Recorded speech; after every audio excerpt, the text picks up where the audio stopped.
નમસ્કાર વિદ્યાર્થી મિત્રો, આજે આપણે પ્રકરણ 2નું ઉદાહરણ છે 2.9. આ ઉદાહરણ છે 2.9.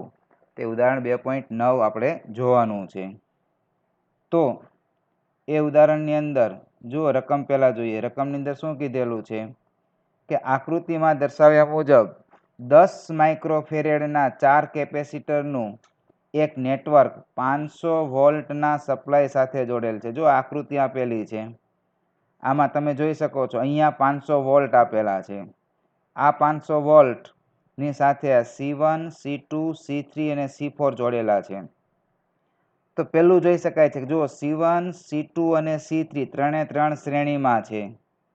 C1, C2, C3 ત્રણે ત્રણ શ્રેણીમાં છે. એની સાથે C4 સમાંતરમાં છે. તો નેટવર્કનું સમતુલ્ય કેપેસિટન્સ અને દરેક કેપેસિટર પરનો વિદ્યુતભાર શોધવાનો છે. તો જોઈએ કે દરેક ઉપરનો વિદ્યુતભાર કેટલો છે અને એનું કેપેસિટન્સ કેટલું છે તે. તો ચાલો આપણે એનું જે પહેલું આપેલું છે તે જોઈએ. પહેલું આપ્યું છે એ. શું કીધું છે કે ભાઈ સમતુલ્ય કેપેસિટન્સ. તો એનું સમતુલ્ય કેપેસિટન્સ એને C વડે આપણે દર્શાવીએ.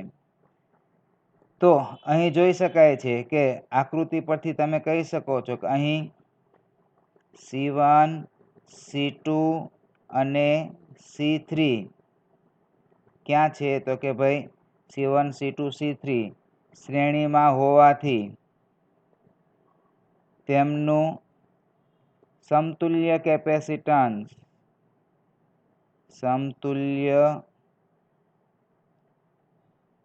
કેપેસિટન્સ આગળ નવું નામ આપવાનું. જો હજી આપણો જવાબ આવી જતો નથી તો C1, C2, C3, C4 છે, તો આગળનું નામ આપીએ. શું આપીએ? તો સમતુલ્ય કેપેસિટન્સ C5 હોય તો. ચલો મિત્રો, તમે કેપેસિટરનું શ્રેણી જોડાણનું સૂત્ર જોઈ ગયા છો. શ્રેણી જોડાણનું સૂત્ર શું છે? 1/C = 1/C1 plus 1/C2 plus 1/C3. ચાલો, C1 10 છે, C2 10 છે, C3 પણ 10 છે, એટલે કેટલું થઈ ગયું? 10/3. અને માટે C5 કેટલું થઈ ગયું? સોરી, પેલું 3/10, આ 10/3 માઇક્રોફેરેડ. અને પરિણામે 10/3 માઇક્રોફેરેડ એ આપણો આન્સર રહેશે, અથવા તો એને આપણે 3.33 માઇક્રોફેરેડ પણ કહી શકીએ. ચલો, હવે જો આકૃતિ કેવી તૈયાર થઈ. તો હવે તમે આપણે આ આકૃતિ જોવા જશો તો જો અહીંયા હું સાઈડમાં આકૃતિ દોરું છું કે આ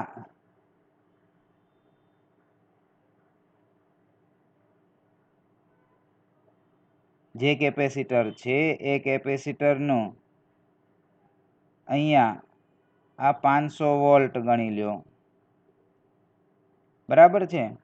તો હવે તમે જોઈ શકો છો, આ જે છે કેપેસિટર એ C4 છે, આ ઉપરનું કેપેસિટર છે તે C5 છે, અને અહીંયા જે મને વોલ્ટેજ આપેલા છે એ કેટલા છે? 500 વોલ્ટ છે. તો હવે આપણે આમાં જોઈએ તો આપણે સ્પષ્ટપણે જોઈ શકાય છે કે આકૃતિ પરથી જોઈ શકાય છે કે આ બીજી આકૃતિ છે. તો એ બીજી આકૃતિ પરથી સ્પષ્ટ છે કે શું સ્પષ્ટ છે? કે C4 અને C5 સમાંતરમાં છે. અને સમાંતરમાં હોવાથી C4 અને C5 સમાંતરમાં હોવાથી હવે આપણો જવાબ આવી જવાનો છે, કારણ કે હવે કોઈ નવું કેપેસિટર નથી. તો સમાંતરમાં હોવાથી એનું સમતુલ્ય કેપેસિટન્સ C હોય તો આપણો શું જવાબ થશે? તો કે ભાઈ સી બરાબર C4 પ્લસ C5. ચાલો C4 કેટલા છે? 10. C5 કેટલા મળ્યા? 10/3. જવાબ કેટલો થઈ ગયો? 40/3 માઇક્રોફેરેડ. અને 40/3 એટલે મારે લખવું હોય તો આટલું પણ લખી શકું, 13.33 માઇક્રોફેરેડ. ચલો મિત્રો, તો આ પહેલાનો જવાબ આવ્યો કે 13.33 માઇક્રોફેરેડ. હવે આપણે જોવું છે કે દરેક ઉપરનો વિદ્યુત ભાર કેટલો છે. તો બી મને શું કીધું છે કે દરેક કેપેસિટર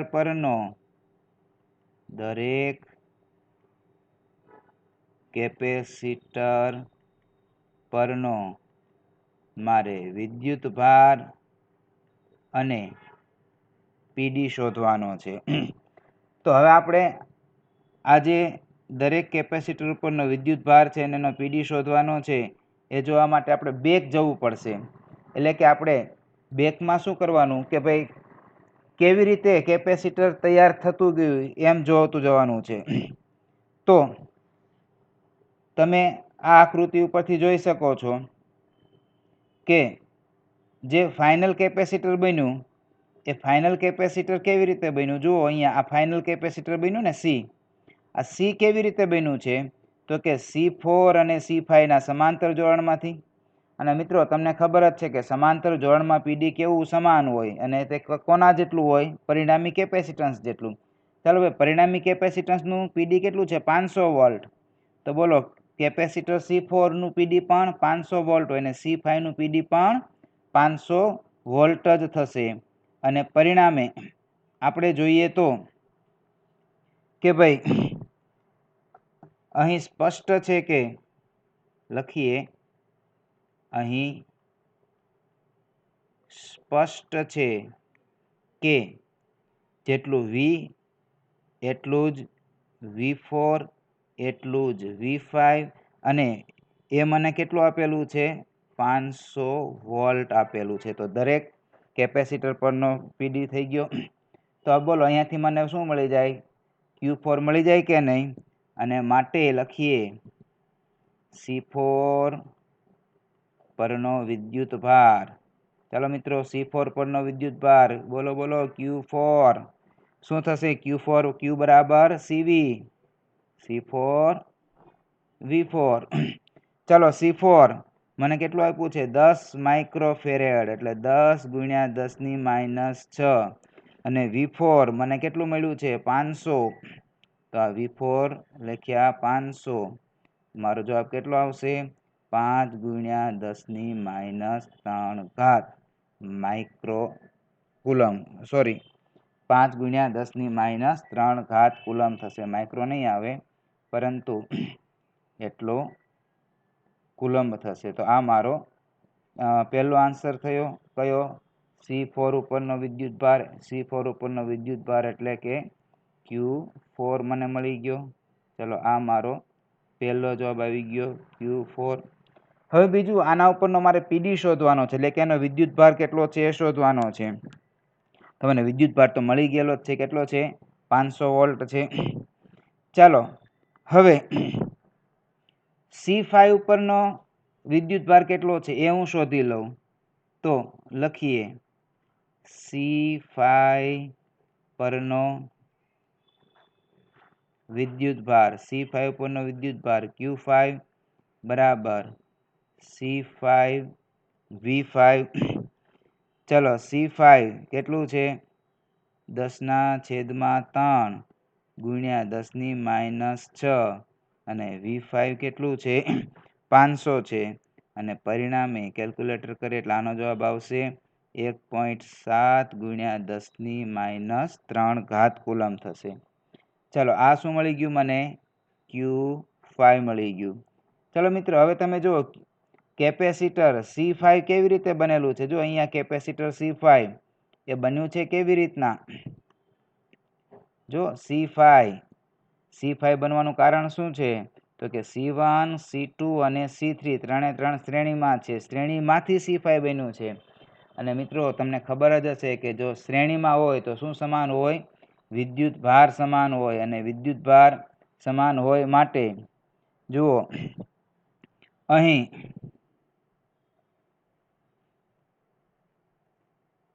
C5 એ C1 C2 અને C3 ના શ્રેણી જોડાણથી બનેલ હોવાથી તે દરેક પરનો વિદ્યુત ભાર કેવો હશે? સમાન હોય, અને તે C5 પરના વિદ્યુત ભાર જેટલો હોય. કેટલો વિદ્યુત ભાર હોય? C5 પરના વિદ્યુત ભાર જેટલો હોય. અને માટે શું લખાશે બોલો? જેટલો Q5 ઉપરનો વિદ્યુત ભાર એટલો જ Q1 ઉપરનો વિદ્યુત ભાર, એટલો જ Q2 ઉપરનો વિદ્યુત ભાર, એટલો જ Q3 પરનો વિદ્યુત ભાર. અને આપણને કેટલો મળ્યો છે? 1.7 ગુણ્યા 10⁻³ કુલમ વિદ્યુત ભાર મળ્યો છે. તો આમ દરેક ઉપરનો વિદ્યુત ભાર કેટલો છે એના માટે આપણે લખીએ ફાઇનલ આન્સર કે માટે દરેક કેપેસિટર પરનો વિદ્યુત ભાર તો Q1 બરાબર Q2 બરાબર Q3 1.7 ગુણ્યા 10⁻³ કુલમ, જ્યારે Q4 એ કેટલો થશે? 5 ગુણ્યા 10⁻³ કુલમ. તો મિત્રો આ થયો આપણો ઉદાહરણ 2.9. ત્યાર પછી આના જ જેવો દાખલો આપણને આપેલો છે, અને એ છે સ્વાધ્યાયનો 2.25મો દાખલો. તો જોઈએ સ્વાધ્યાયનો 2.25મો દાખલો. શું કીધું છે મને? કે આકૃતિમાં દર્શાવેલ નેટવર્કનું સમતુલ્ય કેપેસિટન્સ શોધવાનું છે. અને બીજું કે એને કેપેસિટરને સમાંતર વોલ્ટેજ, દરેક કેપેસિટરનો વોલ્ટેજ શોધવાનો છે, અને એના ઉપરનો વિદ્યુત ભાર કેટલો છે એ પણ શોધવાનો છે. ચાલો તો દરેક કેપેસિટર ઉપરનો વિદ્યુત ભાર અને એનું મૂલ્ય કેપેસિટર શોધવાનું છે. તો જોઈએ ચલો મિત્રો. તો અહીંયા મને એવું કીધેલું છે, તમે જોઈ શકો છો. પહેલું જો અહીંયા વોલ્ટેજ અહીંયા છે, આ 300 વોલ્ટ છે, C4 ની સાઈડમાં છે, C4 ની નીચે નથી. અહીંયા સ્પષ્ટ તમને શું દેખાઈ જાય? અહીંયા તમે સ્પષ્ટ જોવા જાઓ તો પહેલી વસ્તુ એ દેખાય કે જુઓ C2 અને C3 શ્રેણીમાં છે. એનું સમતુલ્ય કેપેસિટન્સ કંઈક થાય એ જોઈએ, અને એની પછી આગળનો દાખલો છે આપણે જોતા જઈએ. તો લખીએ કે અહીં આકૃતિ પરથી સ્પષ્ટ છે, આકૃતિ પરથી સ્પષ્ટ છે કે શું સ્પષ્ટ છે? તો કે C2 અને C3 ક્યાં છે? તો કે ભાઈ શ્રેણીમાં છે. અને C2 અને C3 શ્રેણીમાં હોવાથી એમનું સમતુલ્ય કેપેસિટન્સ, સમતુલ્ય કેપેસિટન્સ આગળનું નામ આપીએ. ચાલો આગળનું નામ શું છે? તો ભાઈ આગળનું નામ C5 હોય તો ચાલો મિત્રો C5 શ્રેણી જોડાણમાં છે, શ્રેણીમાં હોય તો ઉપર બેનો ગુણાકાર C2 C3 ના છેદમાં C2 પ્લસ C3 200 ગુણ્યા 200 ના છેદમાં 200 વત્તા 200 બરાબર કેટલું થઈ ગયું? 100 પાઇકોફેરેડ. તો આમ મને C5 છે એ મળી ગયું. ચાલો મિત્રો હવે C5 મળી ગયું, તો હવે આકૃતિ આપણી કેવી થશે? નવું કેપેસિટર છે કેવી થશે? તો હવે આકૃતિ જો આપણે આવી થઈ જશે કે આ એક કેપેસિટર અને ત્યાર પછી આ જે C4 અને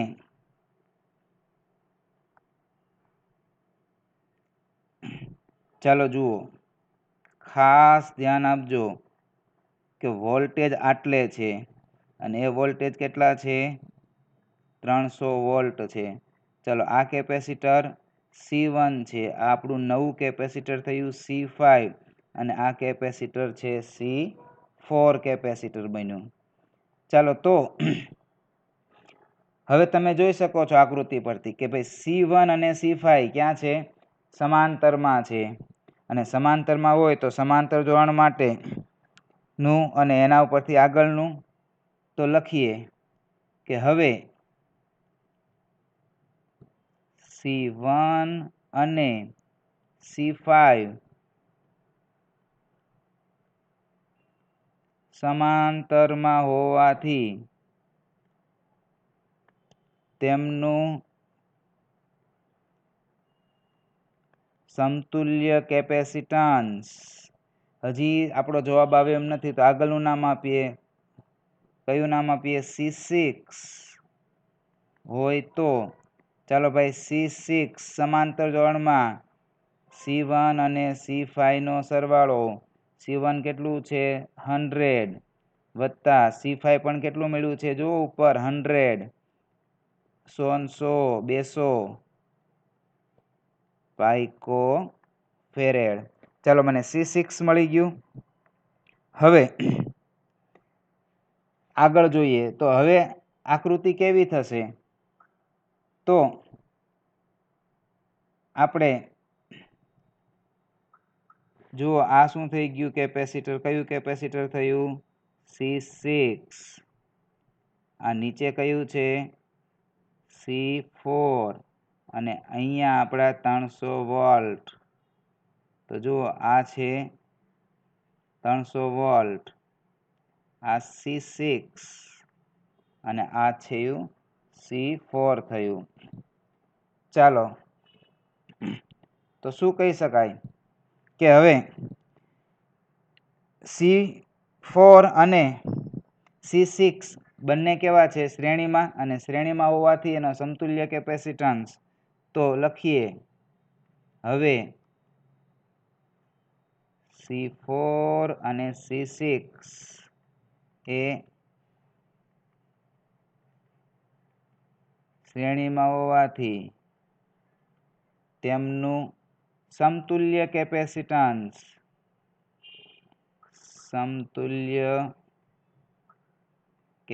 ચાલો હવે જવાબ જ આવવાનો છે. જવાબ આવવાનો છે એટલે આપણે લખીએ C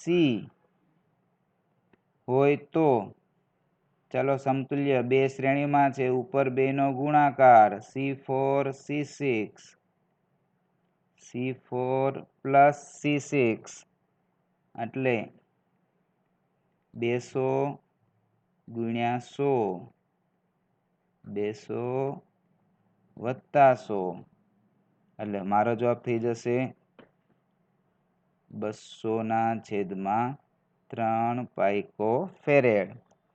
ચાલો તો આ મારું સમતુલ્ય કેપેસિટન્સ એટલે કે મને જે પહેલો જવાબ કીધો હતો તે મળી ગયો. ચાલો હવે શું કરવાનું છે? તો હવે બી, અને બી એ શું છે? તો કે દરેક કેપેસિટર પરનો બી, દરેક કેપેસિટર પરનો વિદ્યુતભાર અને એમનું પીડી એટલે કે વિદ્યુત સ્થિતિમાનનો તફાવત કેટલો છે એ શોધવાનું છે.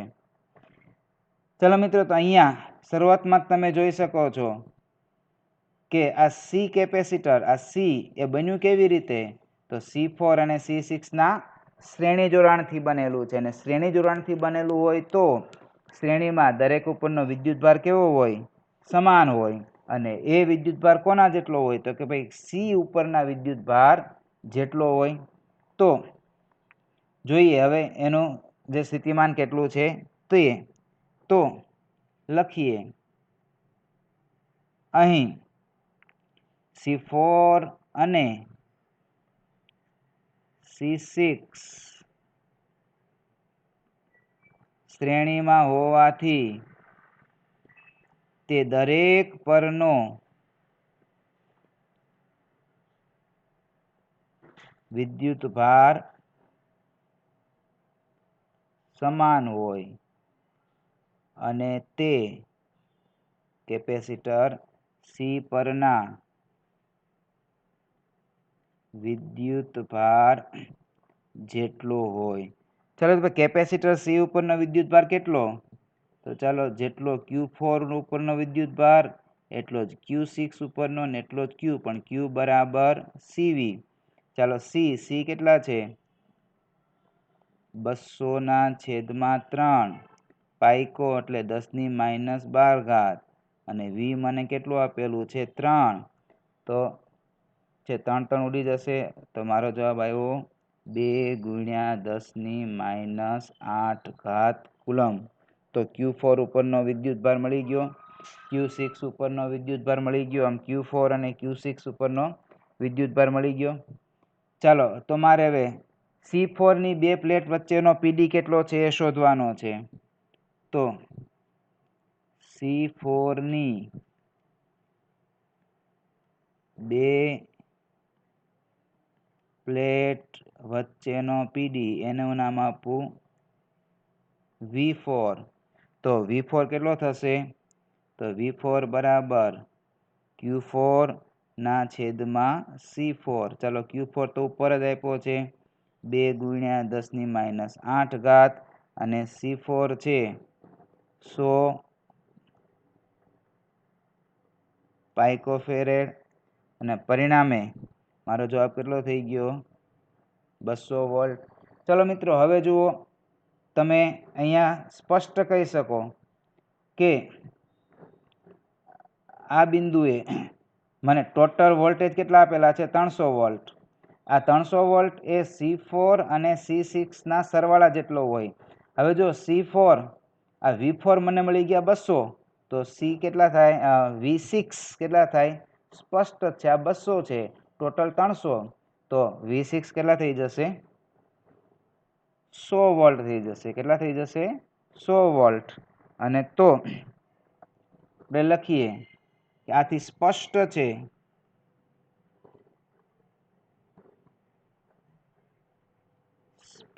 છે કે V6 છે કેટલા થશે? 100 વોલ્ટ થશે. કેવી રીતે થશે? કારણ કે V4 + V6 બરાબર 300. તો એના ઉપરથી આ 100 વોલ્ટ થઈ ગયું. ચાલો હવે V6 મળી ગયું એટલે કે C6 કેવી રીતે બન્યું છે એ આપણે જોઈએ. તો જુઓ C6 કેવી રીતે બનેલું છે. આ જે C6 છે એ C6 બનવાનું કારણ શું?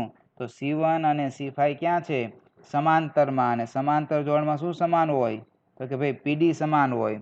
તો જેટલો V6 ઉપરનો PD એટલો જ કેટલો થશે? C1 ઉપરનો PD અને C5 ઉપરનો PD. તો લખીએ હવે C6 એ C1 અને C5 ના સમાંતર જોડાણથી બનેલો હોવાથી તે દરેક પરનો PD સમાન થશે અને તે V6 જેટલો હશે. અને માટે ચાલો ભાઈ V1 બરાબર V5 પણ આ કોના જેટલો? તો કે V6 જેટલો. ને V6 કેટલો છે? 100 વોલ્ટ. તો ચાલો મને V1 મળી ગયો અને V1 મળી ગયો તો માટે Q1 પરનો વિદ્યુત ભાર પણ મને મળે અને Q1 ઉપરનો વિદ્યુત C1 ઉપરનો વિદ્યુત ભાર અને એટલે C1 ઉપરનો વિદ્યુત ભાર મને મળે અને માટે C1 પરનો વિદ્યુત ભાર કેટલો થઈ ગયો Q1 Q બરાબર C1 V1 ચાલો તો C1 કેટલો આપેલો છે 100 પાઇકોફેરેડ એટલે 100 ગુણ્યા 10 અને V1 કેટલો છે એ પણ 100 છે તો મારો જવાબ કેટલો થઈ ગયો 1 ગુણ્યા 10⁻8 કુલમ ચાલો C1 ઉપરનો વિદ્યુતભાર મળી ગયો હું C5 ઉપરનો પણ વિદ્યુતભાર શોધી લઉં તો C5 ઉપરનો વિદ્યુતભાર કેટલો થશે Q5 બરાબર C5 V5 ચાલો ભાઈ C5 કેટલું છે ખબર ન હોય તો જોઈ લઈએ C5 જો 100 પાઇકોફેરેડ છે તો અહીંયા લખીએ 100 પાઇકો 10⁻12 ગુણ્યા V5 પણ 100 છે એટલે કે એનો જવાબ પણ શું આવી ગયો 1 ગુણ્યા 10⁻8 કુલમ ચાલો Q5 થઈ ગયું હવે C5 કેવી રીતે બન્યું છે ચાલો એના માટે આપણે આગળ જોઈએ C5 કેવી રીતે બનેલું છે તો અહીંયા તમે જોઈ શકો છો C5 માટે આ C5 કેવી રીતે બન્યું છે જો C2 અને C3 ના શ્રેણી જોડાણથી જો અહીંયા લખ્યું જ છે C2 અને C3 શ્રેણીમાં હોવાથી એનું સમતુલ્ય કેપેસિટન્સ કેટલું છે C5 તો આપણને C5 કેવી રીતે બનેલું છે તો લખીએ કે ભાઈ હવે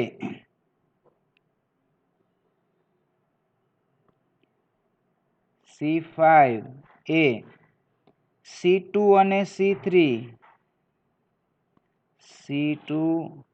અને C3 ના કેવું જોડાણ હતું તો કે ભાઈ શ્રેણી જોડાણથી બનેલ હોવાથી એ દરેક પરનો વિદ્યુત ભાર સમાન હોય દરેક ઉપરનો વિદ્યુત ભાર સમાન હોય અને તે C5 પરના વિદ્યુત ભાર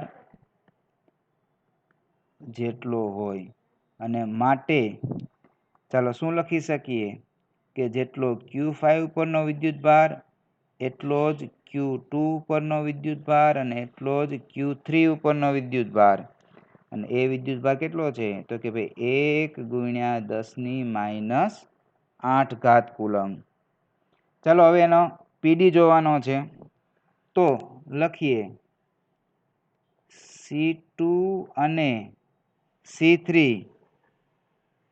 ની બે પ્લેટો